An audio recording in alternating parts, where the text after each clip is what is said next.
साली पूरी घरवाली। लालच किस हद तक आदमी पर हावी होता है, आइए देखते हैं। देख राधा, तुझे घर का सारा काम आता है, ये अच्छी बात है, लेकिन हमें ये नहीं पता था कि तू पढ़ी लिखी कम है और तेरी छोटी बहन की तो सरकारी नौकरी भी लग गई है। कैसी बात कर रही है माँ जी? सारी बात करके ही तो पापा ने शादी की थी। अब जब छोटी की सरकारी नौकरी लग गई है तो आप लोग ऐसी बात कर रहे हैं। ज्यादा बकबक मत करियो। हम लोगों को पता होता कि तेरी छोटी बहन की सरकारी नौकरी लगने वाली है तो तुझसे तो कभी शादी ना करवाते अपने होनहार बेटे की। अरे तो मुझ में क्या कमी है? वैसे भी आप लोगों ने तो उस वक्त कहा था कि आप लोगों को घरेलू लड़की चाहिए। तभी पति महेश आ जाता है। देख राधा, 100 की सीधी एक बात बता देता हूँ, तू जा और अपनी बहन को बोल कि उसे यहाँ रहकर अपनी कमाई हम लोगों को देनी होगी जब तक हमारे सारे कर्जे उतर नहीं जाते, नहीं तो तू अपना बोरिया बिस्तर बांध और निकल मायके। राधा पति की बात सुनकर हैरान रह जाती है। दिमाग है भी क्या आप लोगों के पास? क्या बोले जा रहे हैं? साली को घर पर रखेंगे? अरे मोहल्ला समाज क्या कहेगा? और माना पिताजी को उसके पैसों की जरूरत नहीं है, लेकिन वो अपनी कमाई आप लोगों को क्यों देगी? अरे क्योंकि हम लोगों के ऊपर कर्जे हैं, समझी? या तो तू कमा कर ला या अपनी बहन को बोल कि अपनी बहन का घर बचाना चाहती है तो यहाँ आकर रहे। सभी मिलकर राधा को घर से निकाल देते हैं। राधा भी कहाँ जाती, मायके जाकर रोने लगती है। छोटी बहन मीना कहती है, अरे क्या हो गया दीदी, कितना पैसा मांग रहे हैं? अरे अभी दे देते हैं ना, रो मत, अब तो मेरी भी नौकरी है। लेकिन राधा तो रोए ही जा रही थी। नहीं नहीं, इस बार लगता है उन लालची लोगों ने कुछ और ही डिमांड रखी है, वरना राधा इतना ना रोती।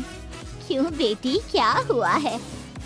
माँ पिताजी, इस बार जो उन लोगों ने मांगा है ना, वो सुनकर तो आप लोगों के पैरों के नीचे से जमीन खिसक जाएगी। ऐसा क्या मांगा है दीदी? तुझे मांगा है।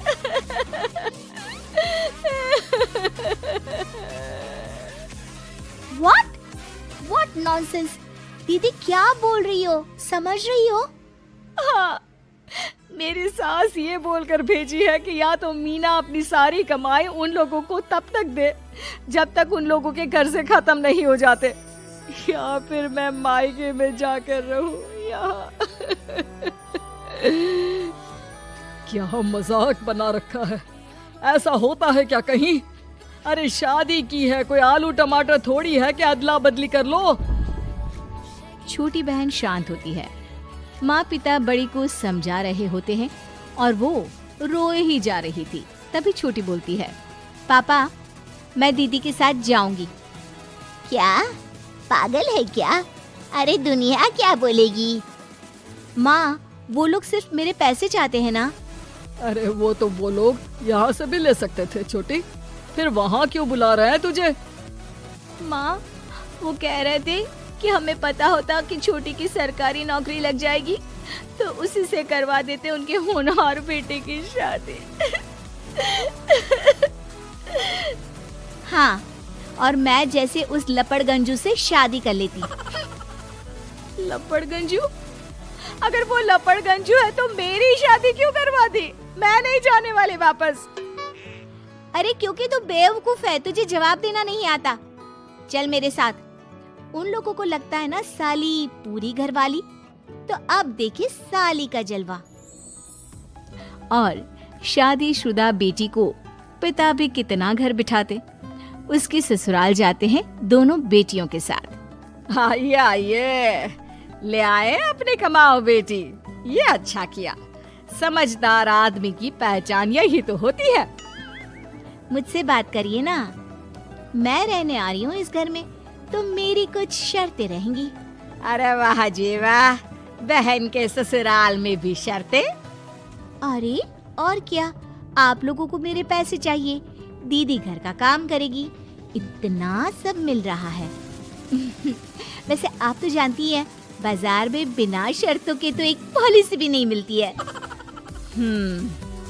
बात तो ये सही बोल रही है, सरकारी नौकरी वाली लड़कियां ऐसा नहीं मिलती।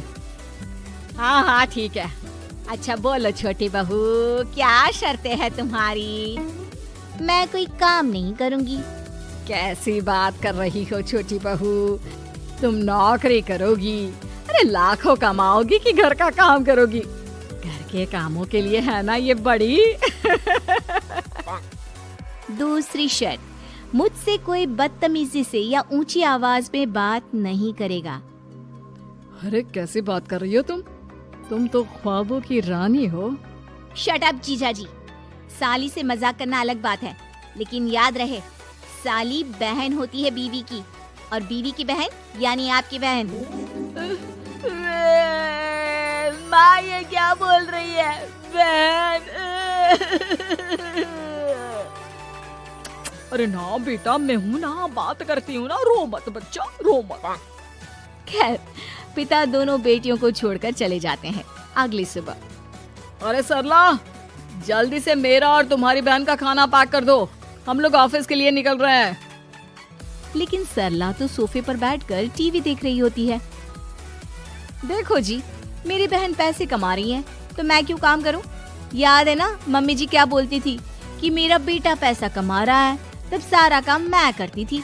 अब मेरी बहन कमा रही है तो मैं भी काम नहीं करूंगी। हाँ। अरे साली साहिबा, चलिए ना, मैं आपको दफ्तर छोड़ देता हूँ। क्या रेपुटेशन बनेगी हमारी। हाँ हाँ जीजा जी चलिए, आज आपकी ये इच्छा भी पूरी कर देते हैं। छोटी के ऑफिस में, अरे ये कौन है? तेरे जीजा जी है ना? ये कैसे तुझे छोड़ने आ गए? अरे वो अब ना मेरे पास ही रहती है। सभी एक दूसरे की तरफ देखने लग जाते हैं। हाँ वो क्या है ना, दीदी तो पता है घरेलू महिला है, जीजा जी के कर्जे ज्यादा हैं और पढ़े लिखे इतने हैं नहीं कि कुछ अच्छी कमाई कर पाए, तो मेरी कमाई रखते हैं। बस जैसे ही इन लोगों का कर्जा खत्म हो जाएगा, मैं अपने घर चली जाऊंगी। पास खड़े जीजा जी का मुंह बन जाता है। घर आकर, छोटी, तुम ये क्या बकवास कर रही थी? ये सबको बताने की क्या जरूरत थी? अरे जीजा जी, आप खुलेआम सबको ये कहे कि साली आजकल मेरे साथ रहती है, तो लोग क्या सोचेंगे आप जानते हैं ना? अरे उससे कुछ मत बोलना बेटा, चल मेरे साथ, तुझे ना बाजार का डोसा खिलाती हूँ। चल चल चल। हाँ दीदी तैयार हो जाओ, डोसा खिला रही हैं आंटी जी। तीनों जा रही होती है कि पास मोहल्ले की कुछ औरतें वहाँ पर जमा रहती है। अरे लाजो बहन, बहू की बहन यहीं रह रही है क्या? हाँ हाँ, इसे भी रख लिया है। अब आप तो जानती ही हैं कि हम लोगों का दिल कितना बड़ा है। जी, इन लोगों का दिल उतना ही बड़ा है जितना इन लोगों का कर्जा। अब बेचारी बुढ़िया का बेटा लायक तो है नहीं, और बहू की बहन की सरकारी नौकरी, तो ले आए घर अपने। इनका कर्जा अब मेरी कमाई से ही तो खत्म होगा ना। सबके सामने सास की भी बेइज्जती हो जाती है। घर आकर सास और बेटा दोनों छोटी पर बरस पड़ते हैं।